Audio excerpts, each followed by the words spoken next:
s'il est un mot dont usent et abusent les apôtres du développement personnel, c'est bien le mot confiance. Mais en réalité, c'est un mot qui est le plus souvent très mal compris. C'est la raison pour laquelle je voudrais aujourd'hui, dans la série Les mots de la résilience, vous présenter le mot confiance.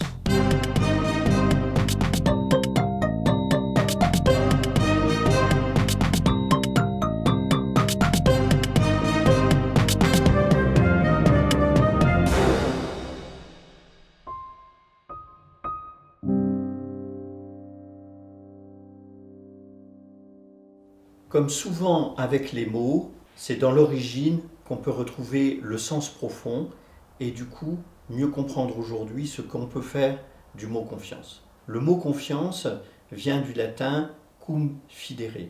En réalité, cum signifie avec, fidere signifie se fier. C'est se fier à quelqu'un. À l'origine, dans le mot confiance, il y avait l'idée de pouvoir s'en remettre ou pouvoir remettre quelque chose de précieux à quelqu'un. La confiance, c'est le moment où j'accepte de m'en remettre à l'autre. Mais dans le mot confiance, il y a à l'origine un autre mot sur lequel je voudrais insister, c'est le mot se fier, qui renvoie au même mot que la foi. En réalité, le mot confiance signifie avoir suffisamment la foi en l'autre pour s'en remettre à l'autre.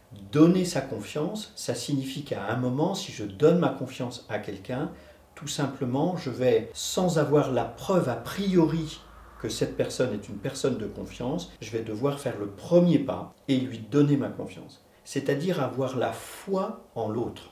Et ça a une conséquence importante. À partir du moment où j'entends le mot confiance comme avoir la foi, alors la question de la confiance pose immédiatement une autre question, qui est la question de la foi et du doute. Parce que qu'est-ce qui fabrique la foi? C'est le doute. Si à un moment un ermite se met à l'écart pour rencontrer Dieu, ce qui va lui poser difficulté, ce n'est pas sa croyance en Dieu, c'est tous les moments où il va douter de sa croyance en Dieu. Et en tant qu'ermite, il va devoir lutter contre son doute. En réalité, c'est le doute qui tue la foi, qui met en difficulté la foi, et c'est le doute qui met en difficulté la confiance. Et c'est pourquoi E.M. Sioran écrit « Il faudrait fixer les règles et les exercices nécessaires pour cultiver une confiance en soi absolue, pour vaincre et étouffer le doute. » Vous le comprenez, ce mot de confiance utilisé de manière abusive, exagérée, est totalement sous-estimé et notamment sous-estime la dimension de se fier à, la dimension de la foi qui est dans le mot se fier à, et du coup la dimension du doute. Or, si vous y réfléchissez, qu'est-ce qui va vous empêcher le plus